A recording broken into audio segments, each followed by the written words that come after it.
We're now going to look at some improvement options for a Reagent Kit Factory. The product's in the form of a kit comprising fluids in different bottles. There are two bottles which are generic or diluent type common product, and there's a specialist bottle which contains the particular reagent that this kit applies to. Now, the whole thing goes into a box. A pile of boxes are then put on a pallet, and that's how it's shipped.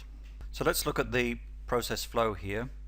We've got two parallel flows underneath the generic, which is made in large bulk and stored as bottled bulk, whereas the specialist reagent component A is made every time there's a batch. So that goes from formulation through testing of the bulk solution, bottling of it, then this bottle is combined with the stocked bottle generics, goes into the kit, which is tested as a kit, and then it's assembled into a box and put on pallets before shipping. So now let's look at the operations model view of this factory. We've got a product that's made at the volume of 80,000 items a year. Each one costs about $3. We've got quite a high response time of 66 days, and we have capacity utilization of 18%, which is not a problem at all. One other observation you could make from the numbers here is you see that the total cost is $245,000 and the total material inventory is about $46,000. The ratio of those two numbers, which is between 5 and 6 to 1, is the inventory turns for this operation.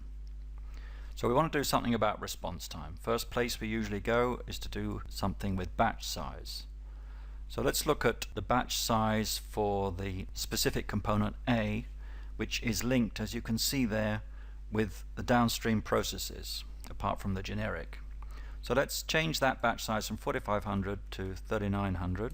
Quite a modest reduction, and that will have reduced the batch sizes of the bottling of that component, the testing of the kit, and the assembly of the kit. As we can see on the output sheet, we've reduced the response time by 8 days, which is great, but we've got the cost and inventory penalty, which we don't like the look of. So let's do something about those.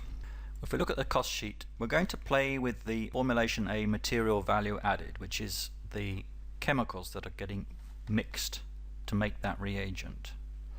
And to look at that in detail, we're going to look at the tab called variance, which is driving that number. That 30-cent figure you can see at the bottom right. That's a weighted average of the chemical cost for the three different types of reagents.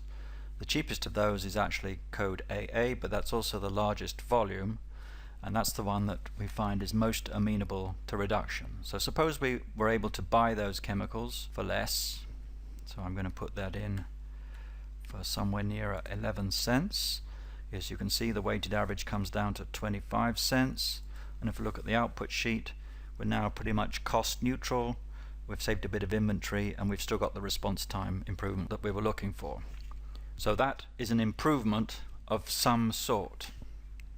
Let's reset those changes and we'll try a different approach. That's going back to 4,500, and that's going back to 20 cents. Just check that that re-zeroed.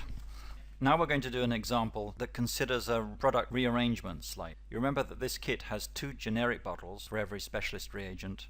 Suppose it's been discovered that customers actually don't use the second bottle, or very rarely do. So someone's asking, well, what would it save if we just had one bottle in there?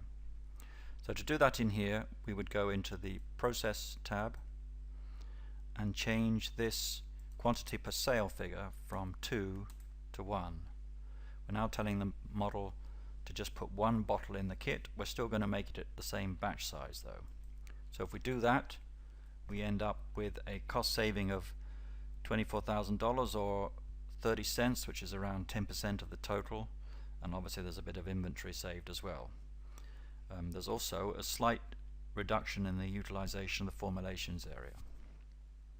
So you might say, is the risk with the market worth it?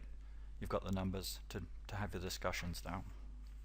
For your information, these two examples are scenarios 28 and 29 from our book Bridge of Faith for Operations.